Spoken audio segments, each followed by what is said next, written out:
जनाब क्या कुछ कहेंगे, क्यों आज आपने प्रेस कॉन्फ्रेंस रखी थी? देखिए सर, हमने प्रेस कॉन्फ्रेंस इसलिए रखी थी कि मेरा एक ऑर्डर 2002 में हुआ था।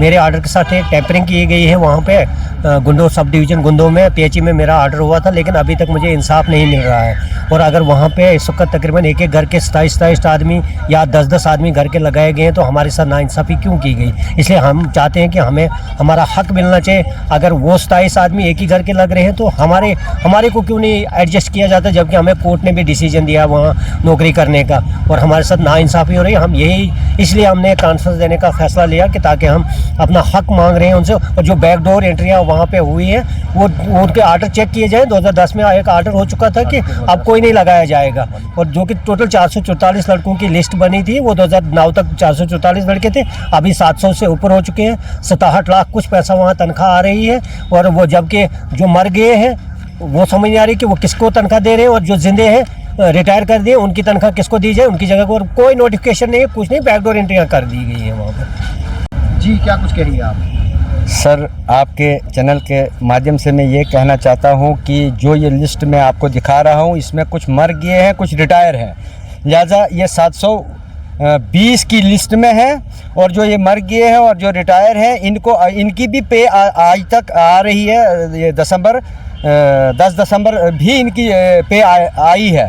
लिहाजा हम ये गवर्नमेंट से ये अपील करना चाहते हैं कि इसकी छानबीन होनी चाहिए, ये किस खाते से आती है और किस खाते में चले जाती है। जो मर गए हैं, जो रिटायर है, उनकी भी ये पे कैसे आती है, हम इस पर तहकीकात करना चाहते हैं। दूसरी बात यह है कि जो हमारे खिलाफ फेक एप्लीकेशन थाना गुंदो में दायर की है, वो मिलिटेंट था, 2005 में वो मिलिटेंट था, और हमारे खिलाफ उल्टा उसने एलिगेशन लगाया कि जी मुझे खतरा है कि ये मुझे मिलिटेंटों से मरवाएं। मिलिटेंट तो वो लोग थे जिन्होंने मिलिटेंसी फैलाई थी जम्मू कश्मीर में, और आज भी वो मिलिटेंटों के साथ शायद उनके राब्ता है, उनके पास लेटर पैड भी होते हैं। लिहाजा हम SHO गुंदो और SDPO गुंदो और SDM साहब से भी ये गुजारिश करते हैं कि इसकी छानबीन होनी चाहिए, क्योंकि हमारी इज्जत के साथ इन्होंने खेला है।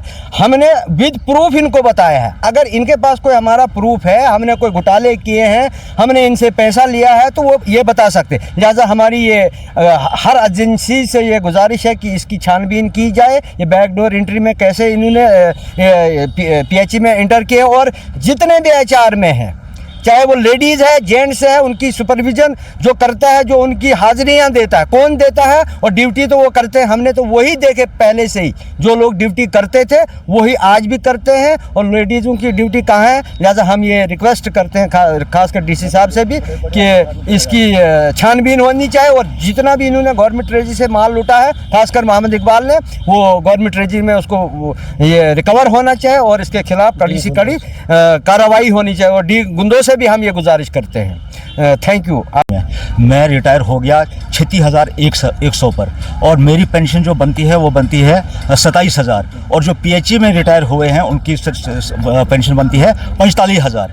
तो मेरा इसमें यह है कि अगर ये इनको 4200 पे ग्रेड 4th क्लास को मिलता है तो हमें भी ये मिलना चाहिए, और इसकी तहकीकात होनी चाहिए। और तहकीकात करके इसमें जो अगर ये इस जुमरे में नहीं आते हैं, तो जितनी भी ये एम्बेजलमेंट हुई है ये इनसे रिकवर करके गवर्नमेंट खजाने में वापस किया जाए। हमारे पास पूरा प्रूफ है। जो इन्होंने अनपढ़ लगाए हैं, अनपढ़ों को भी दिया है। मास्टर ग्रेड को जब एक टीचर लगता है, फिर MA BEd कराते हैं, फिर उसको लेंथ ऑफ सर्विस देखते हैं, फिर उसके बाद सीनियरिटी के बाद उसको 4200 पे ग्रेड मिलता है। इनको अनपढ़ों को ऐसे, हमारे बच्चे इस वक्त कॉन्ट्रैक्चुअल पर लगे हुए हैं, उनको सिर्फ टोटली 8 महीने का ऑर्डर दिया गया है, वो भी 25,000 पर 2 महीने। तो इनको तो उम्र भर लगाया है। 2 बंदे इसमें PHE में हैं इनके, वो तकरीबन 25 साल से एक ही जगह पर हैं, वो HR पे काम करते हैं। हम गवर्नमेंट से, LG साहब से रिक्वेस्ट करते हैं कि इस स्कैम को निकाल के और ये गवर्नमेंट ट्रेजरी में पैसा वापस जाना चाहिए।